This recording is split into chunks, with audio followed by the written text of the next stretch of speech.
एक मुस्कुराती हुई लड़की जिसके एक इशारे पर बिल्डिंग्स उड़ जाती हैं और लोग गायब हो जाते हैं। दुनिया उसे कहती है सबसे खतरनाक औरत। लेकिन सवाल यह है, वो इतनी खतरनाक बनी कैसे?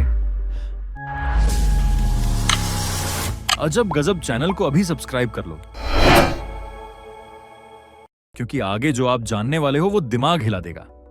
नॉर्थ कोरिया एक ऐसा देश है जहां बाहर की दुनिया झांक भी नहीं सकती, और उसी बंद दुनिया के अंदर एक नाम चुपचाप ताकत बन रहा था, किम यो जोंग। उनकी असली जन्म तिथि तक किसी को नहीं पता।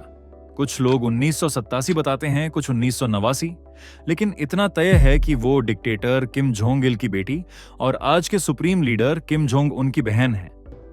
बचपन से ही उन्हें शाही जिंदगी मिली। पियोंगयांग के प्राइवेट कंपाउंड में पली बड़ी, जहां हर सुविधा मौजूद थी। लेकिन इसके साथ एक और चीज थी, पूरी दुनिया से दूरी। उन्हें कभी खुलकर सामने नहीं लाया गया।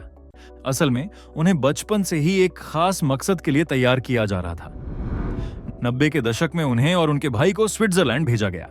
फेक नाम, फेक पहचान और एक आम जिंदगी का नाटक। लेकिन यह आम जिंदगी नहीं थी। उनके आसपास हमेशा सिक्योरिटी रहती थी, हर मूवमेंट मॉनिटर होता था और हर कदम कंट्रोल में था। यहां तक कि उनके क्लासमेट्स को भी उनकी असली पहचान का अंदाजा नहीं था।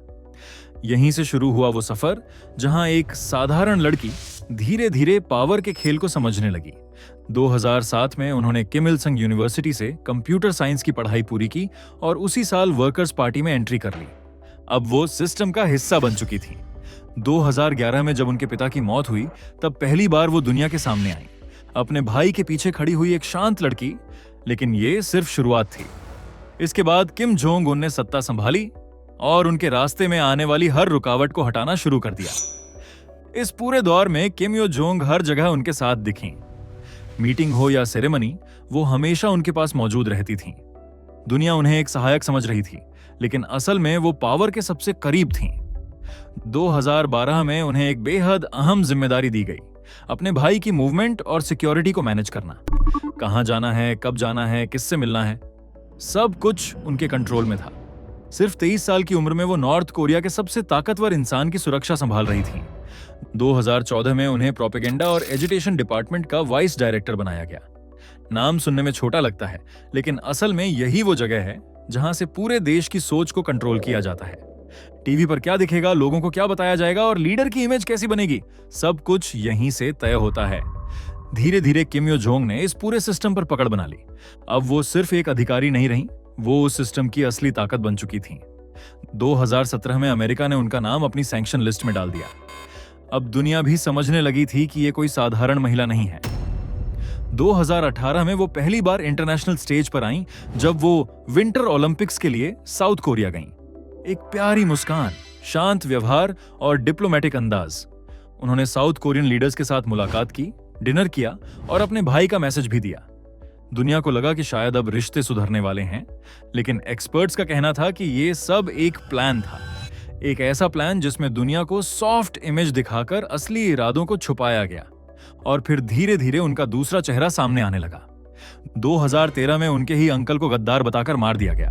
2017 में उनके सौतेले भाई की हत्या कर दी गई, और 2020 में साउथ और नॉर्थ कोरिया के बीच बनी एक अहम बिल्डिंग को धमाके से उड़ा दिया गया। ये सिर्फ फैसले नहीं थे, ये मैसेज थे। किम यो जोंग सिर्फ फैसले नहीं लेती, उनके शब्द भी हथियार की तरह काम करते हैं। वो अपने दुश्मनों को खुलेआम अपमानित करती हैं और बड़े देशों को सीधी धमकी देती हैं। 2020 में जब किम जोंग उन कुछ समय के लिए गायब हो गए, तब पूरी दुनिया में अफवाह फैल गई कि शायद उनकी मौत हो चुकी है। उसी समय पहली बार किम यो जोंग के नाम से एक सख्त बयान आया। उस बयान ने साफ कर दिया कि अगर जरूरत पड़ी तो वो खुद सत्ता संभाल सकती है। कुछ ही समय बाद किम जोंग उन वापस आए, लेकिन उसके बाद किम यो जोंग की ताकत और भी बढ़ गई। आज उन्हें नॉर्थ कोरिया की नंबर 2 लीडर माना जाता है। हर बड़ा फैसला उनके बिना पूरा नहीं होता। और अब सबसे बड़ा सवाल, अगर कल किम जोंग उन नहीं रहे तो क्या होगा? कई एक्सपर्ट्स का मानना है कि अगली लीडर किम यो जोंग ही होंगी, क्योंकि अभी तक कोई ऐसा उत्तराधिकारी नहीं है जो तुरंत सत्ता संभाल सके। अगर ऐसा हुआ तो दुनिया पहली बार एक ऐसी महिला डिक्टेटर को देखेगी जिसके पास न्यूक्लियर ताकत होगी। इतिहास में कई ताकतवर महिलाएं हुई हैं, लेकिन उनके पास इतनी ताकत और कंट्रोल कभी नहीं था। यही वजह है कि आज किम यो जोंग को दुनिया की सबसे खतरनाक औरत कहा जाता है। तो सवाल ये नहीं है कि वो कितनी खतरनाक हैं, सवाल ये है अगर वो सत्ता में आई तो दुनिया कैसे बदलेगी? अगर वीडियो पसंद आई हो तो लाइक करो, शेयर करो और अजब गजब स्टोरी को सब्सक्राइब करना मत भूलना, क्योंकि अगली कहानी इससे भी ज्यादा खतरनाक होगी।